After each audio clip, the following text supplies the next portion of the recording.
Welcome, everybody, to another episode of Tech Done Different. As always, I'm your host, Ted Harrington.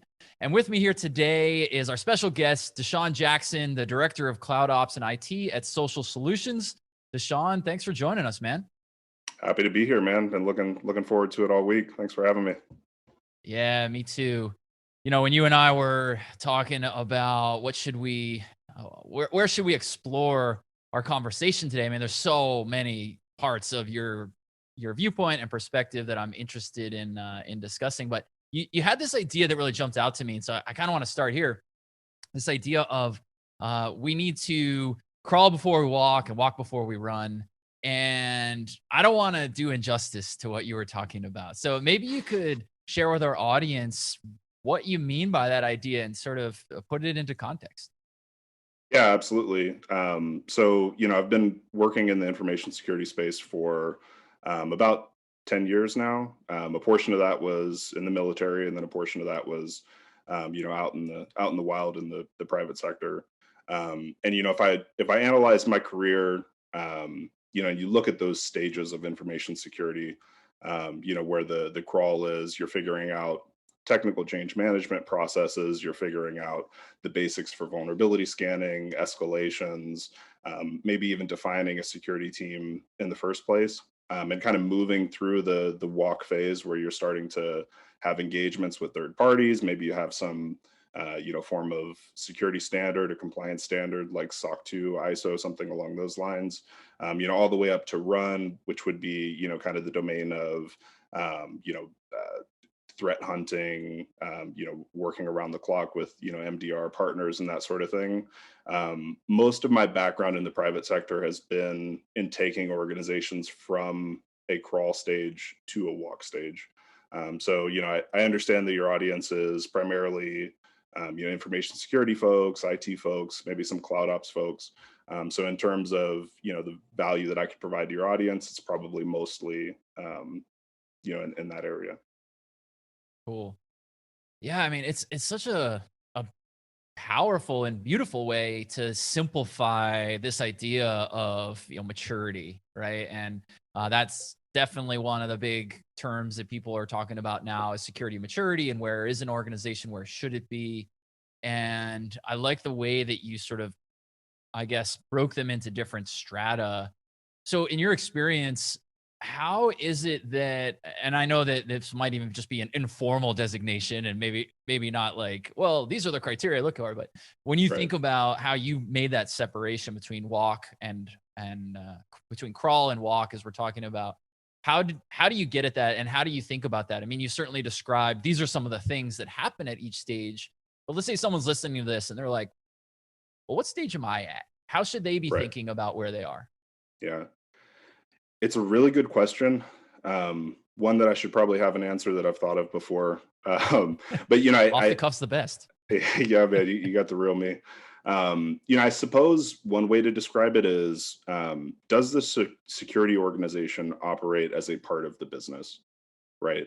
So we have, a pretty common issue in the entire information security industry where, we have a tough time getting, security projects prioritized, over other business functions, sales things, marketing things, infrastructure projects and things of that nature.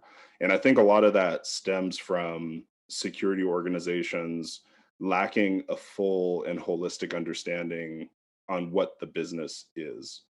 Right. Hmm. So, like if you break it down, every position that I've been in, I know that, you've had your own company and that sort of thing. So it's maybe a little bit of a different story for you. But, for many of us in the security realm, we work for people that know more about running businesses than we do.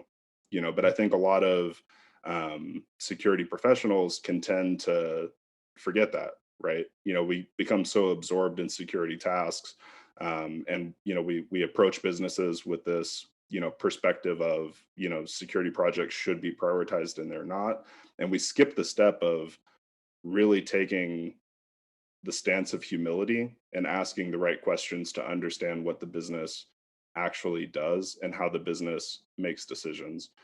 So I'd say, like, a good indication of security organization that's at the walk phase is the projects that you're doing actually help other departments and there's cross departmental support. You may not have um, the level of technical expertise and the size of a security team that you'd have at the run phase, but what you're doing makes sense and there are logical arguments for why things are prioritized. Hmm. Yeah, that's really fascinating. I mean, I definitely see it in our own company too. I see it in all of our customers as well. That distinction you're drawing, and it's an interesting way to think about it. Because yeah, you're right. I certainly have the business viewpoint already, but yeah, thinking about how does the security initiative tie into what the business is trying to achieve, and that's one of the things that I definitely am constantly advocating about. Why I think security is a business issue, why it's a leadership issue. So what's the advice then for how do we do that? How do we actually equip someone whose profession is security and profession is not necessarily the business? They, of course, exist in a business, but that's not their chosen path. Um, how do we help equip them to be able to think about the world and see it the way that you've just described? Right. So in your book, you have a better version of this than the way that I typically describe it. Good. You've mentioned that, or you mentioned in your book Hackable that many organizations view security like insurance, right? You Mhm. pay the fee, and you pay that fee so that you don't have a data breach. I historically have called that like church Sunday, right? Like you go to church, but you don't live the way that you live in church Okay. during the week, right? And you just kind of pay that price to not experience the hell of a data breach, right? So I think that what we can do tactically as security folks is just literally go and approach these other department level leaders. So say you're a VP level, understand what the other VPs in your company actually want. A good way to approach that conversation is to I'm a pretty like deeply introverted person, so I like to be prepared. So the way that I go about doing this tactically is, say I'm approaching a marketing VP or marketing director, I'll prepare and list, here are the top three things that I think I do for this person, right? And you go approach them, have a conversation with them, and evaluate that perception against the reality of the situation. I think a lot of people, one, really appreciate when security folks or technical folks in general just have the gumption to approach them and actually care about what other business functions are doing. And also are like very willing to, we all like to teach, right? So very, very willing to teach what their role is to other folks in the business.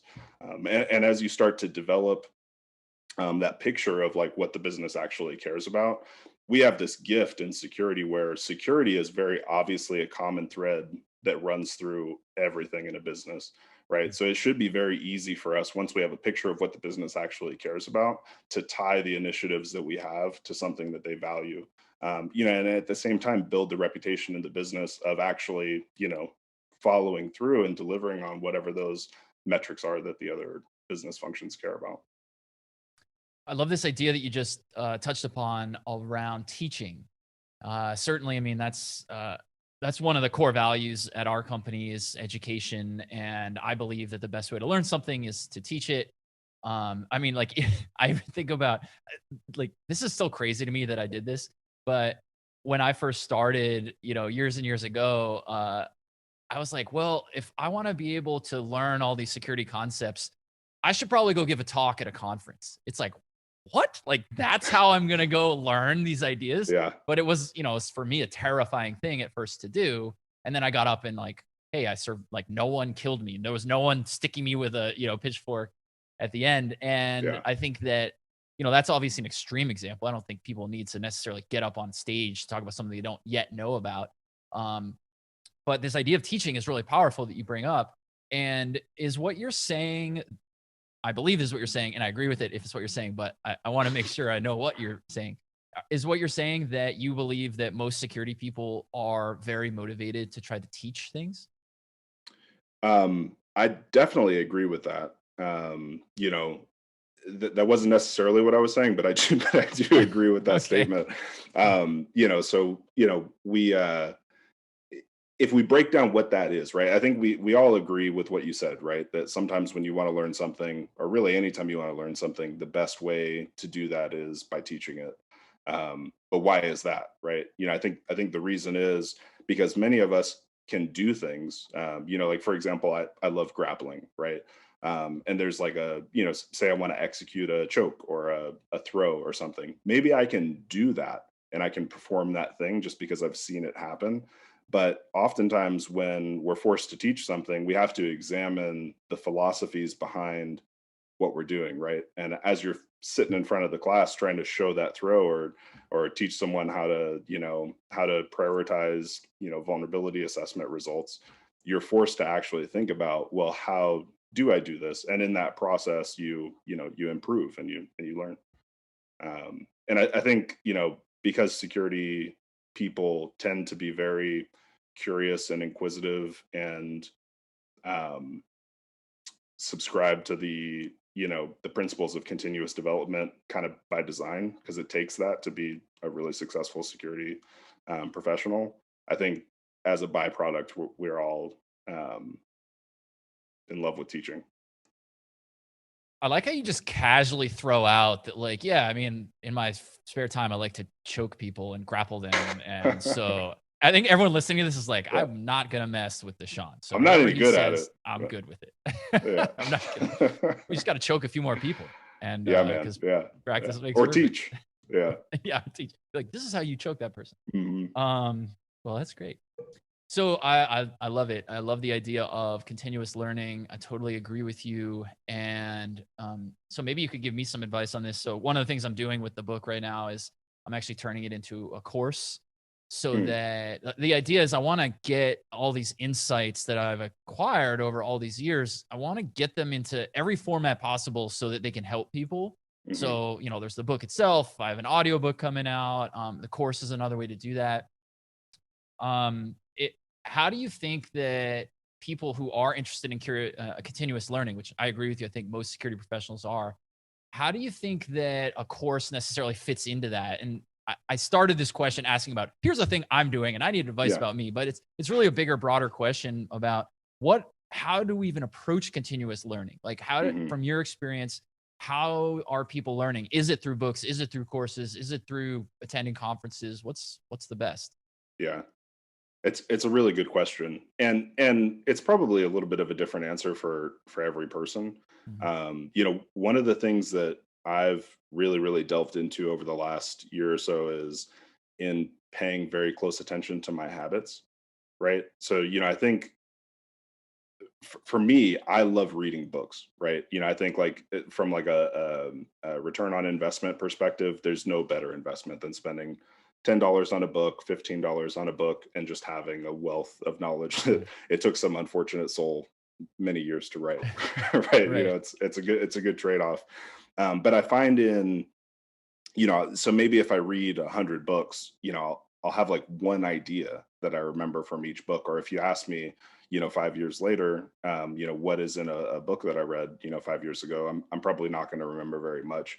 And I think it's because we tend to only remember what's reinforced over time and through what we actually do.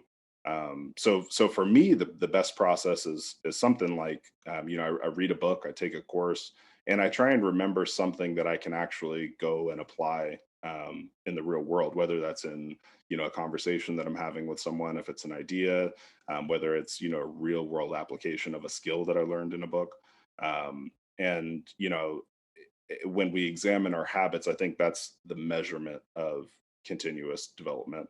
So I guess the answer is it's kind of a balance, right? Of like, what is the input? How do you get the best ideas into your brain? And then how do you reinvest that information in the real world with your habits? Yeah. It's interesting the way that you just described reading books is I have almost exactly the same experience. And I remember when I first identified that reading books was a way that I was going to pursue my own development. I remember, you graduate college and you're like, I can do whatever the hell I want with my time now. And like, there's no one there saying, hey, you have to read this book by this date and then you have to do this quiz. And so I don't know about for everybody, but for me, certainly there was that period where I was like, well, I'm not going to read any books Yeah. because I don't want to Yeah. read. I don't have to. I read books for Yeah. like 15 years of my life already. Right. Um, but then I remember when I was thinking about mentorship, like how do I find mentors? And you know, I was really fortunate to have mentors early in my career. But then I realized like, well, this is one person's experience. Does this person know everything? Probably not. And that for me was when I said, oh, I got to start reading books because that's a way Mhm. of like getting mentorship from the elite experts in any domain on any topic that I want. Yeah. And I remember that when I first started reading them, it was like every paragraph, I'm like, oh, I got to go implement this idea. And it became almost overwhelming until Yeah. I arrived at what you said, right? Which is like, all right, I got to at least accept that I'm probably not going to remember everything from each book, but if I can get an idea out of each book, then I'm good. Yeah. Um, I feel so guilty, um, like using this idea without remembering where it came from. But the quote was something like, when you read, it's like you're meditating with the mind of the smartest people that have ever lived, Whoa. you know? So I think, like, if we look at reading as like time spent just absorbing ideas with our mind, just beaming information from the pages into our mind, not everything needs to be captured, but if you just do that exercise like meditation, things happen to stick, and you have smarter things to say in conversation, and you're better at examining problems, and it's just it's like jogging Mm. but for your brain, which I do a ton of. Man, that's so powerful. I love it. Yeah, and thinking about the it's almost like, yeah, jogging is a great metaphor for it too. It's almost like maybe also investing in your retirement accounts Yeah. where it's like, hey, these dollars I put in each paycheck doesn't feel like that much, but over enough amount of time, the accumulation of all of that produces these exponential results. And Yeah. seems like that's what you're saying reading essentially does too. Yeah. Yeah, and I from like a professional perspective, I've spent a lot of time, over the last few years, trying not to focus on the epic moments, and focus more on the small things that happen a ton of times. I don't know if that's truly like indicative of just kind of American culture in general, but I feel like a lot of us are just fascinated with the graduating college, the finishing a Mm. big project, the climb Kilimanjaro, all these like big epic moments, which are cool. But, I think sometimes we can kind of miss the forest for the trees when, we're spending 99.9% of our time doing these small repetitive tasks where, like you said, if we invest in that, the compound interest of that is better habits and more success. And, that tends to be where we can reap the most rewards. Yeah, I agree with you. So, what's an example for you of where you've done that and you've focused on maybe something that would be perceived as smaller that you're doing more routinely, but has these dividends that pay? Yeah. So, so I work for a software company. We make case management software for primarily for nonprofits. We do some public sector work, and we follow agile. So typically with I've got a cloud ops team, so it's cloud ops, DevOps, corporate IT, automation, and security. So generally in an agile company, those functions sit outside of that. And I think, like I said, a few years ago, I started to see this problem of, from a professional perspective, our teams were just focused on these epic moments. So, what we found, I read the Phoenix Project, which, like, that changed my life, like most tech people at some point. Um, and we started to implement these just simple things, daily stand-ups, weekly tactical meetings, prioritize backlog of projects. And it's seemed kind of boring at first. But what happened over time is, like, our retros became the best part of our week because we started making all these micro improvements to all these processes, having better conversations in stand up, doing them more efficiently. And sure, it takes 10 minutes, but that's 10 minutes every single day, keeps everyone on the same page. And when you step back and kind of detach from the team, we found that we were doing way more work. People were learning more. People were, unblocked on projects because they were able to get help in before they actually needed it. Um, or before they were actually interrupted, and that sort of thing. So for us, maybe that was a boring answer. I liked Apologies it. to the audience, but agile was the best thing for our team. I don't think it could possibly be a boring answer if you if you said, "I read this book, it changed my life, and here's what I did next." Like, who's not sitting on the edge of their seat to hear that? Yeah.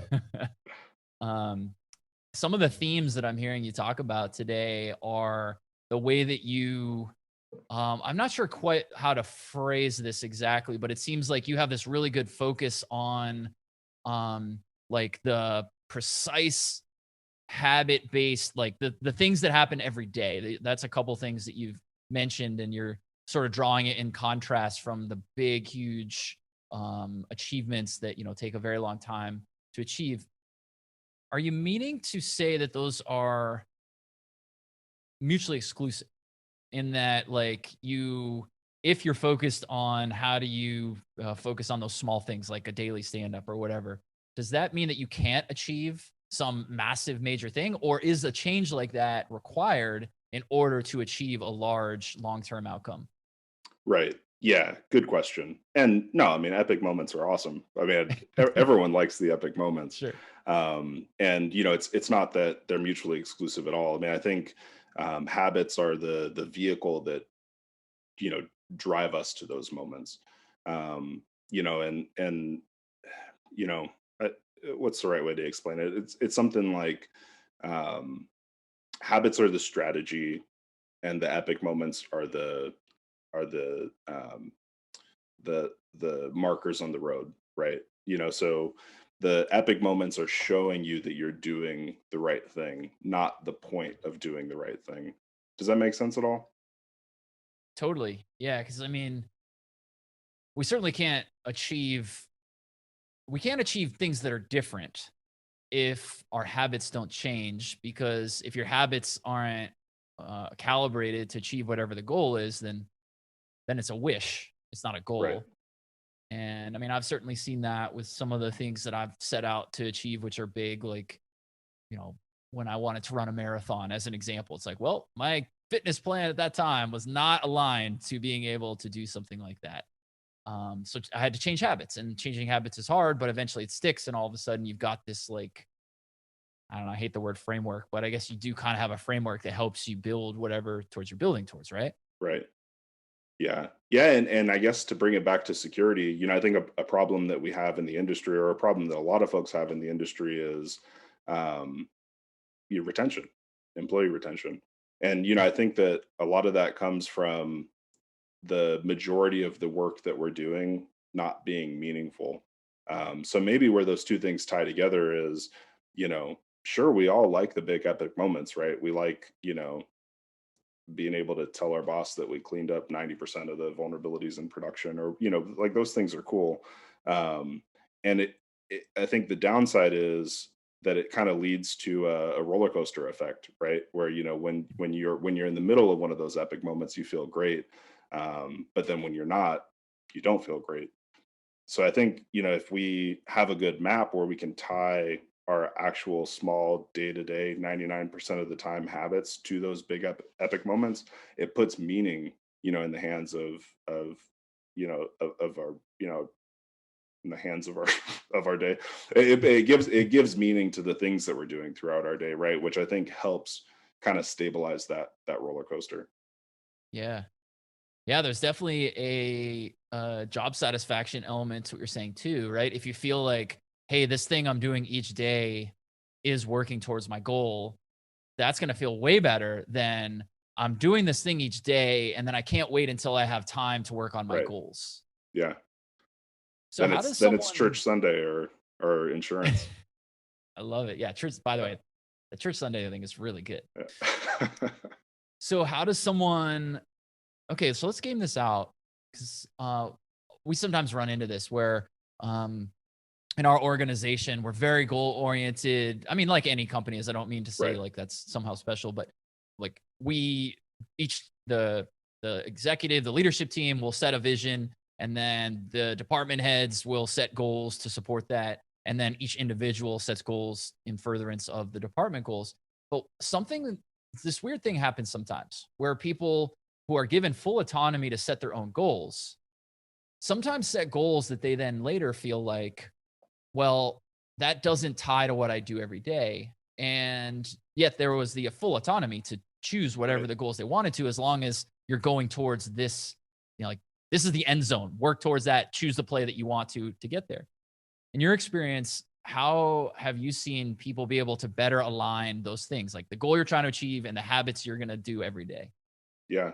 That's a good question. I mean, and that's what a good manager does, right? Mhm. So as an individual contributor, sometimes you'll understand the needs of the business. You'll understand what you want, but unless that connection is made between, hey, what is it that I actually want out of my life, and what is it that the business needs, and tying those things together to create meaning, I think it's tough to create a goal that will be meaningful over a sustained period of time. And I think generally that's because people are just too close to the work, right? Mhm. Like, it's not a negative thing or a knock at all, right? I mean, that's what a manager exists for. A manager exists to be able to view a team from a detached perspective, see the big picture, and get to know your employees, figure out what is it that they want out of life, understand the needs of the business, and then tie those needs to what they're doing. I mean, that's what a really good manager can do. And give people, work to do that is actually meaningful and will be meaningful over a sustained period of time, and then be able to, from a detached perspective, analyze the objectives that exist along the way, and remind them when those epic moments come up, hey, this happened because you did X, Y, and Z 3 months ago, Mhm. or every day for the last 3 months. um, so I think that's to be expected when people are creating their own goals, in a vacuum, just because I think that's just kind of human nature. Yeah. Yeah, no, that's great advice for sure. So it sounds like maybe you've been through that experience either yourself being the manager or being managed. Are there examples of where what you've just laid out worked really well or maybe didn't work really well? Yeah, yeah.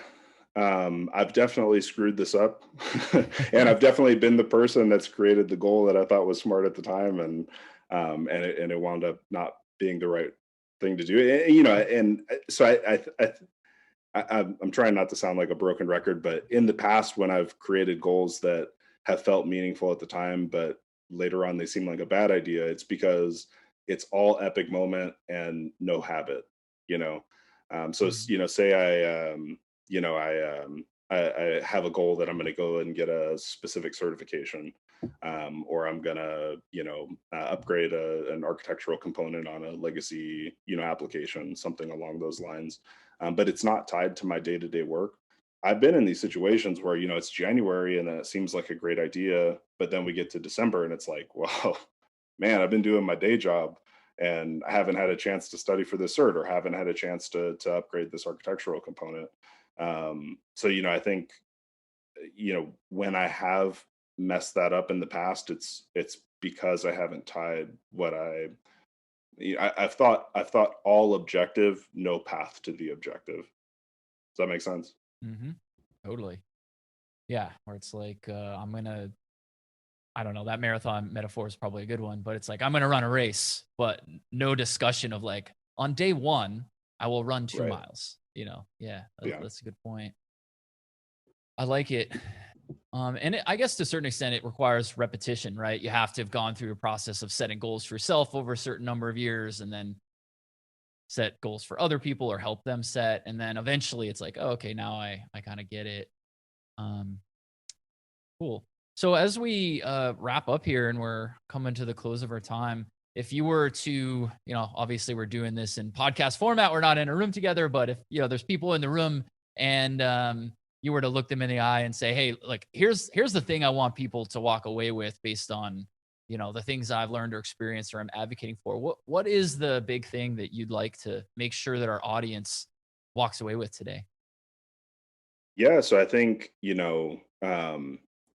if you want to do security right, understand your business and really respect the vehicle of the business, right? While yeah, I'm a security professional, I absolutely agree that security projects, security funding is highly important and needs to happen. If there is no sales vehicle, the business doesn't exist. If there's no marketing vehicle, the business doesn't exist. Same with finance and other business functions. So I think, approaching business leaders with that in mind, and that dose of humility ultimately leads to far more success when it comes to building your reputation in the company, being someone that's in a position where you can sell these security ideas to the rest of the company, and ultimately making these things happen. I'd say focus on the small stuff and the big stuff. We may have beat that horse to death, but I think that's highly important. And if I'm going to leave something with the audience, it's kind of a soapbox topic for me, but I think that imposter syndrome can be a huge detriment to organizations. Or the perception of imposter syndrome, right? Where I was kind of a poor kid. I'm biracial. I kind of spent my early childhood with my mom, and my later childhood with my dad, and those cultural contrasts really molded me as a person. So working in these corporate environments, I've really struggled with the idea of like, I'm not of this world, right? And I think one thing that I wish I'd learned earlier, but it took me a little bit of time, is like everybody's in that position. And it's the unique perspectives that we bring to the table that give us collective value as an organization. So if you're in that situation, don't be afraid to share your perspective, flex the muscles that you have from your individual life, because there's only one you. And there are improvements to be made that only you can make in the organization.